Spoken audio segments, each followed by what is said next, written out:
மோடி தவறா பேசிட்டாரு, மோடி பேசுன தப்பு அப்படின்னு சொல்லி முதலமைச்சர் ஒரு பக்கம், ஸ்டாலின் ஒரு பக்கம் அறிக்கை விடுறாரு.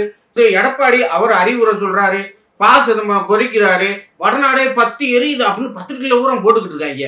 என்னதே அப்படி மோடி பேசினார்? நம்மளும் போய் பார்த்தா அவர் ஒன்றும் தவறாலாம் பேசல. என்ன சொல்லியிருக்காரு?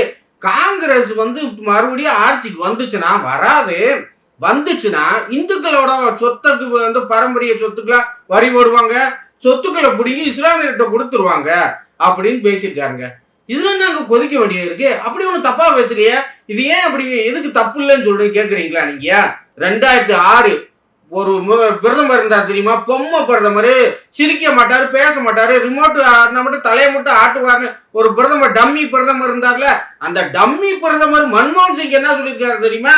2006 தேசிய வளர்ச்சி கவுன்சில் கூட்டத்தில் அவர் பேசியிருக்காரு, முஸ்லிம்களுக்கு இங்க முன்னுரிமை, இங்க இருக்க சிறுபான்மையினருக்கு முன்னுரிமை, எந்த சலுகைனாலும், எந்த ஒரு திட்டம்னாலும், எந்த ஒரு இது புது அறிவிப்புனாலும் ஃபர்ஸ்ட் முஸ்லீம்களுக்கு கொடுப்பான், மற்ற யாரும் கொடுக்க மாட்டான், இந்துக்களுக்கு எல்லாம் கிடையாது அப்படின்னு அவர் பேசினாரா இல்லையா?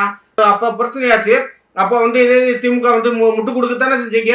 கலைஞர் கூட்டணி ஆட்சியிலான சொன்னாரு, திமுக கூட்டணி ஆட்சியில அப்பெல்லாம் அமைதியா பொத்திக்கிட்டு தானே இருந்தீங்க. இப்ப நான் அப்படி கோபம் வருது, இப்பெல்லாம் அப்படி இல்லைங்கிறீங்களா? இந்த வட்டம் தேர்தல் அறிக்கையில என்ன சொல்லியிருக்கேன் பாருங்க. இந்த எலெக்ஷன்ல, இந்த மக்களவை தேர்தல் அறிக்கையில திமுக என்ன சொல்லியிருக்கு, இது காங்கிரஸ் என்ன சொல்லியிருக்காங்கன்னா, முஸ்லிம்கள் இளைஞர்கள் மாணவர்கள் வெளிநாட்டுல போய் படிச்சா ஃப்ரீ. அவங்க லண்டன்ல போய் படிக்கலாம், ஜெர்மனில போய் படிக்கலாம், அமெரிக்கால போய் படிக்கலாம், அரேபிய கண்ட்ரில போய் படிக்கலாம், சிரியால போய் வெடிபொருளும் தயாரிக்கலாம், என்னதான் அதுக்கும் போய் படிக்கலாம், தீவிரத்துக்கும் படிக்கலாம், அதுக்கெல்லாம் மட்டும்தான் ஃப்ரீ அப்படின்னு காங்கிரஸ் சொல்லியிருக்கு. இது தேர்தல் ஒரு இந்துக்கள் படிக்க பக்கத்து ஊருக்கு போறதுக்கு ஏதாவது பஸ் பாஸ் கொடுக்குறாங்களா? ஒரு இடஒதுக்கீடு கொடுக்குறானா, ஒரு இது ஸ்காலர்ஷிப் கொடுக்குறானா இந்துக்களுக்கு? ஆனா இவங்க இஸ்லாமியர்கள் வெளிநாட்டுல போய் படிக்கிறதுக்கு எல்லாம் பிரியா, ஏற்கனவே 1008 சலுகை இருக்கு, இடஒதுக்கீடு இருக்கு, இப்ப இது வரையா. அடுத்து என்ன சொல்லிருக்கேன்னா, நேரு இவங்க சும்மா இவங்கெல்லாம் பேசல. நேரு அந்த காலத்திலே ஆரம்பிச்சிட்டாரு. என்ன சொல்லியிருக்காரு நேரு? நான் கல்வியால ஒரு வெள்ளையன், கிறிஸ்துவ, ஆங்கிலேயன், என்னோட பண்பாடு கலாச்சாரம் வழிபாட்டு முறையினால ஒரு முஸ்லீமு, நான் விபத்தா நான் இந்துவா பிறந்துட்டேங்க அப்படின்னு பேசினவர் தானே நேரு.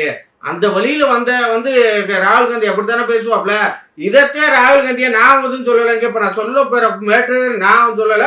கம்யூனிஸ்ட் ஆதரவு சுயேட்சையில கேரளாக்காரு அவர் சொல்லியிருக்காப்ல, PV அன்வர் அவர் சொல்லியிருக்காப்ல, ராகுல் காந்தி DNA டெஸ்ட் பண்ணுங்கப்பா, அது நேருவோட பேரனா இருக்க வாய்ப்பே இல்லைன்னு அவர் சொல்லியிருக்காப்ல. அந்த அளவுக்கு போச்சு உங்க கேடு கட்ட புத்தி.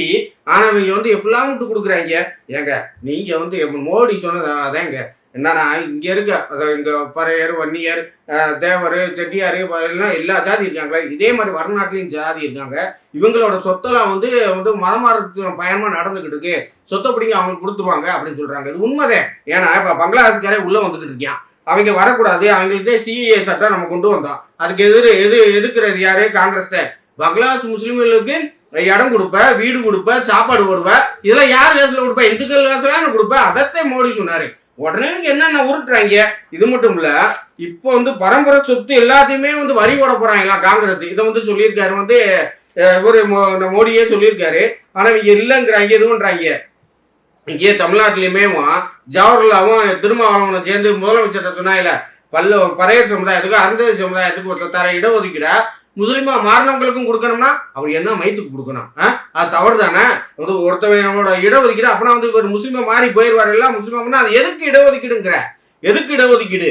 அவங்க இந்துவா வாழ்றாங்க, இந்து மதத்துல இருந்து இதெல்லாம் அவங்க ஏற்றதெல்லாம் மீறி தீண்டாமை எதுவுமே இருக்கக்கூடாது, அவங்களுக்கு ஒன்னா வாழணுங்கிறக்காக இடஒதுக்கீடு கொடுத்தாங்க.